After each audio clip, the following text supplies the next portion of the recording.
Il est 12h31. Point de vue aujourd'hui, on parle de la recomposition de l'espace politique après la présidentielle du 24 février. Et nous avons en ligne Hassan Samb, journaliste directeur du quotidien Réumi. Bonjour. Oui, bonjour Nata. Bonjour merci. Et nous avons également Mamadou Adidem, docteur en sciences politiques et enseignant à l'université Cheikh Anta Diop de Dakar. Bonjour, monsieur Dem. Bonjour. Alors, je commence avec vous. La première question, c'est est-il tôt de parler d'une recomposition dans l'espace politique? La présidentielle, ce n'est que dimanche dernier. Ou devrait-on se baser sur d'autres éléments pour une appréciation?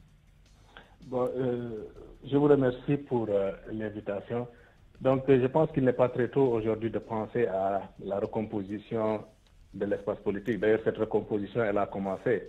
On a vu comment elle a commencé avec l'élection présidentielle et forcément après ce scrutin présidentiel, cette recomposition, elle va se poursuivre. Elle va se poursuivre pour deux raisons fondamentales à mon avis. Il s'agit du dernier mandat probablement du président Macky Sall, donc qui, à mon niveau, va laisser plus de terrain aux autres acteurs politiques et va devoir nécessairement se consacrer à ses activités de président de la République. Donc, il va être au-dessus de la mêlée de certaines considérations politiques, ce qui va laisser donc plus d'espace à la compétition, plus d'espace donc à la concurrence politique. Deuxièmement, nous avons vu donc la montée en puissance du PASTEF se poursuivre à l'élection présidentielle.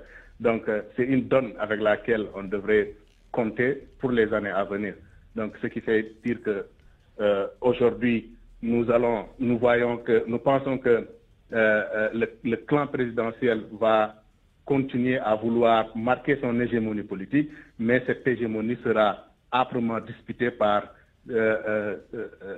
cette nouvelle formation qu'on a vue avec le PASTEF et probablement avec d'autres jeunes politiques qui, d'ici la fin de ce mandat, vont gagner en maturité politique. Et qu'en est-il de la majorité elle-même en son sein? Dans la majorité, on s'attend à des bouleversements aussi à l'intérieur parce que les guerres de repositionnement vont bientôt éclater. Nous nous acheminons les mois à venir vers les élections locales. Donc forcément, les uns et les autres voudront marquer leur empreinte, voudront donc se positionner. Donc ce qu'on va voir les mois à venir, c'est des guerres internes de positionnement. Et espérons que ces guerres internes de positionnement ne vont pas trop handicaper l'action publique, ne vont pas trop handicaper donc l'action du président de la République dans ses fonctions. Je reviens vers vous tout à l'heure, docteur Dem. À présent, Hassan Samb, journaliste. Rebonjour Hassan. Alors, vous avez entendu l'avis du docteur Dem. Est-ce que vous partagez cette analyse quand même avec cette recomposition qui se dessine donc dans l'espace politique suite à la présidentielle de dimanche dernier? Aussi bien du pouvoir du côté du pouvoir que du côté de l'opposition. Oui, tout à fait. Nous partageons largement d'ailleurs cette analyse, notamment pour ce qui concerne l'ancrage politique du camp de Ousmane Sonko. C'est clair, il y a une nouvelle donne, c'est effectivement Sonko qui s'est fait une santé politique qui ne surprend guère, mais ça ne va pas s'arrêter là. Idrissa Seck a gagné aussi Touba, au-delà de son fief de Thiès. Donc voilà, une nouvelle donne aussi qu'il faudra peut-être analyser davantage. Cependant, faire remarquer que la coalition IDI 2019 a eu la coalition la plus hétéroclite, donc la plus fragile, et que chaque élection ayant ses réalités, eh bien, IDI devra peut-être compter ne pas compter en tout cas sur la présence d'un certain nombre de leaders avec qui ont des ambitions aussi. Je pense notamment à Pape Diop, je pense à Gakou, je pense à tous les autres, Amsatou Sow Sidibé. Tous ces gens-là vont certainement se démarquer petit à petit, se positionner, parce que quand même on va vers des locales, on va vers d'autres échéances électorales. Donc IDI 2019 étant, à mon avis, la coalition la plus fragile, son leader devra pouvoir compter sur aujourd'hui le ralliement de Touba, le vote mouride qui est assez important. Maintenant, s'agissant de la coalition au pouvoir, bien entendu, Ben Bokk Yakaar à ses démons internes aussi, il faut le dire. On a essayé de théoriser la nouvelle majorité présidentielle, ça n'a pas trop marché. Des leaders sont arrivés tout récemment et ces gens qui sont arrivés tout récemment risquent aussi de partir. Je pense que la coalition présidentielle va compter plutôt sur Benno Bokk Yakaar originel, c'est-à-dire les Macky 2012 et bien sûr l'AFP, le Parti Socialiste, mais tous les autres qui sont venus après, je pense notamment à Cheikh Tidiane Gadio, à Aïssata Tall Sall, tout ça, ces gens risquent effectivement de prendre également leur distance. Et il y aura une donne, madame, c'est quelque part... Abdoulaye Wade n'a pas dit son dernier mot. Le Parti démocratique sénégalais avait été out lors de ces élections. Il ne faut pas penser que le PDS est mort, non. Je pense qu'il va encore se positionner davantage, s'organiser et peut-être plus rationnellement parce que, à mon avis, le parti n'a pas été forcément rationnel dans sa démarche. Et quelque part aussi, Khalifa Sall va arriver. Et donc là aussi, il faudra compter non seulement... Ce ne serait pas une stratégie, d'après vous, la position d'Abdoulaye Wade dans cette élection? Bien calculé. C'était une stratégie qui m'a semblé un peu maladroite. C'est vrai qu'il a eu raison sur beaucoup de gens par rapport aux projections. C'était un homme qui était au pouvoir, il comprend les choses. Il a dit que vous serez laminé, me dit que vous serez humilié. Quelque part, je pense qu'il a raison sur beaucoup de propos qu'il a avancés. Mais la stratégie n'a pas beaucoup fonctionné parce qu'il s'est trop accoupoté sur son fils. Et je pense que c'est ça qui a posé problème. Si Abdoulaye Wade avait un plan B, c'est lui, Wade, qui aurait fait la campagne, effectivement, et quelle que soit la personne qui aurait été mise en avant, bien entendu, le PDS aurait eu sa place dans cette élection. C'est ce qu'Abdoulaye Wade a raté. Je pense que quelque part, il y a eu maladresse dans la démarche du pape du SOPI, ce qui a abouti au résultat que l'on sait. Donc, je pense, dans les prochains jours, le PDS devra reprendre du poil de la bête et se positionner. C'est inévitable, et il faudra compter également sur Khalifa, qui a bien sûr été obligé d'abandonner Dakar, et Dakar a basculé. Et il ne faut pas penser qu'effectivement Dakar va continuer à basculer. Et l'autre ce n'est que temporaire selon vous. Voilà, c'est vraiment temporaire. Maintenant, contrairement à ce qu'a dit mon vis-à-vis tout à l'heure, je pense qu'il faudra encore longtemps compter sur Macky Sall. Macky Sall ne va pas sitôt abandonner le terrain politique. Non, absolument pas.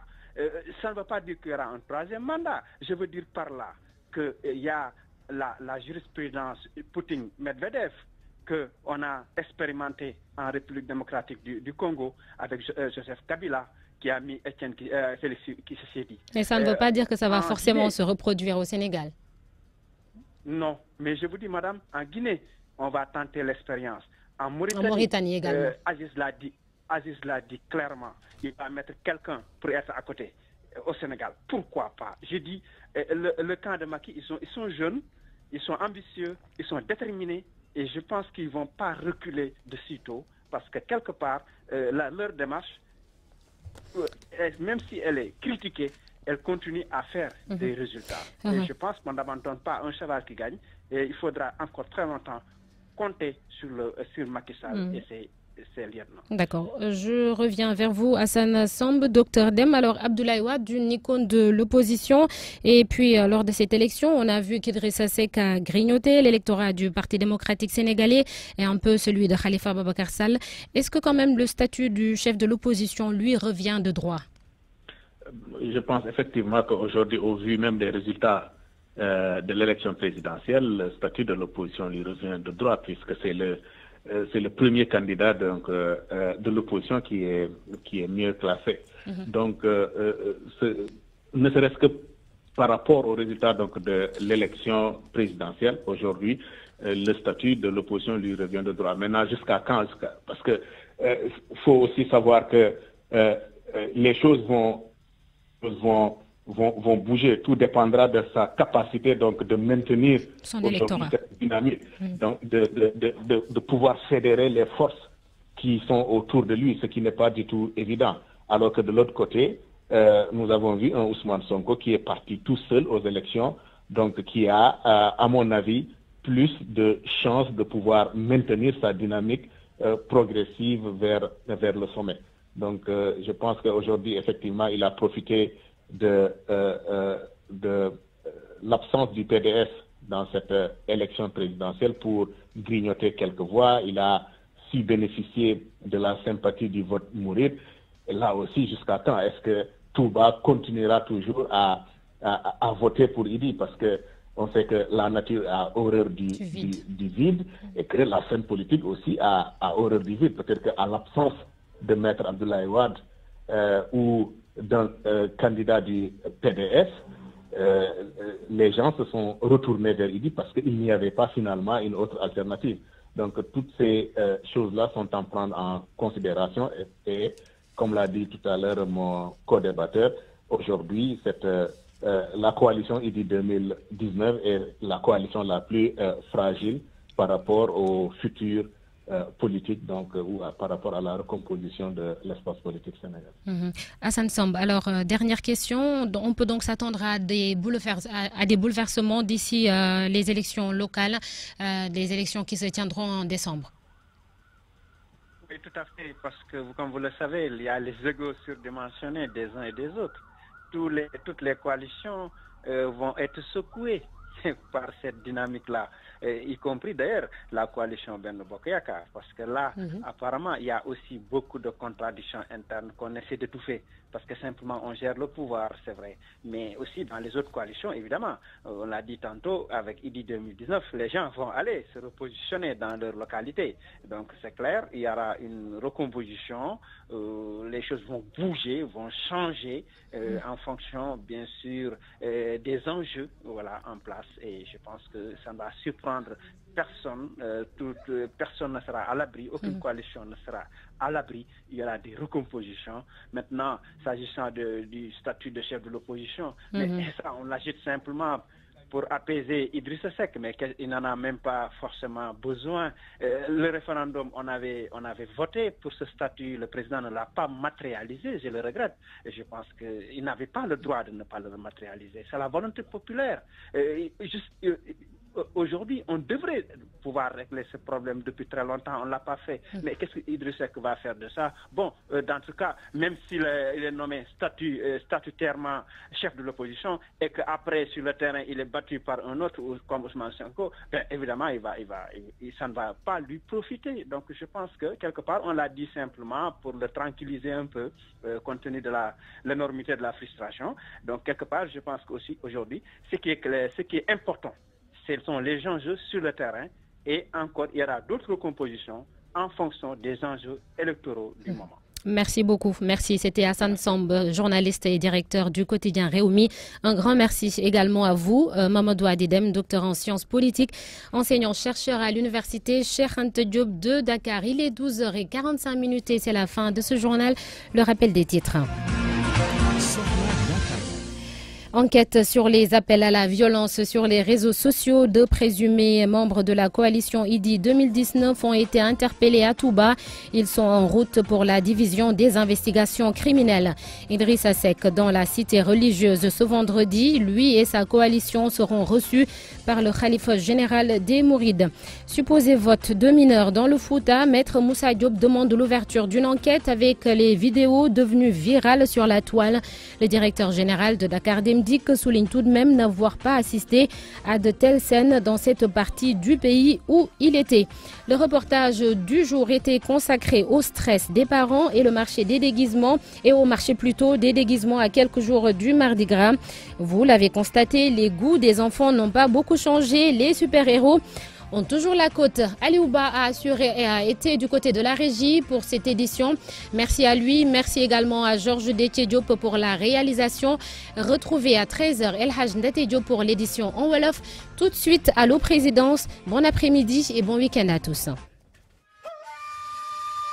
Soumari. Soumari.com, c'est tout jënd ak jaay la. C'est internet bu ay xale Sénégal sanc. Seen bëgg-bëgg mooy doon centre commercial en ligne bi gën a mag ci Sénégal.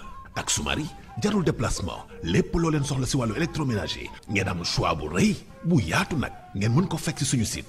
Soumari plateforme achat en ligne la maanaam jënd te doo jóge sa kër ak kaaraange gu mat sëkk. Dañuy livrer fépp ci Dakar banlieue ba Thiès ñu fas yéene wër Sénégal gi yépp fileeg at bi di jeex. Mën ngeen a jënd ak seen téléphone portable seen ordinateur wala tablette si njëkk yu yomb boole si suñu produit yépp qualité la kenn amatul jot. Looloo tax Soumari.com mooy seen solution ngir jënd li leen soxal te doo leen sonn guléet entreprise di livrer ci bés bi wala ñaari fan su tegee seen commande pour ñi dëkk Thiès ak li ko wër ngir jënd ci internet ak kaaraange dal ak livraison bu gaaw soumari.com mooy solution bi gaaw leen commandé loo leen soxla ci www.soumari.com bépp leeral ak suñu ndaw fii ci Dakar ci 33 842 25 05 wala 78 636 56 20 wala Thiès ci 77 794 59 75 ak Soumari damay jënd en ligne ci ñëg yu yomb te sama kër du ma fa bouger mètre soumari.com moo leen di may allo président. Président de la République représenté ko dara ba ko la ba nak Sandagari le président Senghor Sanjoreri Victor Hugo fi nga xam ne fi la Senghor jaar Abdou Diouf jaar fi Abdoulaye Wade jaar fi Macky Sall jaaroon fi ni xoolal ba xam nii bu mbir mi wàccee ba xam kat moo fi toogandi ci palais bi ki la ci ligne bi kat la kuy woote kana Yanni, ça va bien? Oui, joxal sa tur ak sa sant fi ngay woote ak ñaata at nga am. Oui, maa ngi woote ci ministère de l'élevage. Ministère de lan? De l'élevage. Waaw, tur bi nan la? Je suis Monsieur Fall, man maay DAGE ministère de l'élevage quoi. Waaw, Monsieur Fall ana lu waraloon sa woote fii ci biir présidence de la République. Waaw, c'est simple parce que ñun suñuy woote intellectuel la. Waaw. Donc dañu woote dimbalal comme ni nga mel ne Seku noonu. Ku mel ne Seku Fall.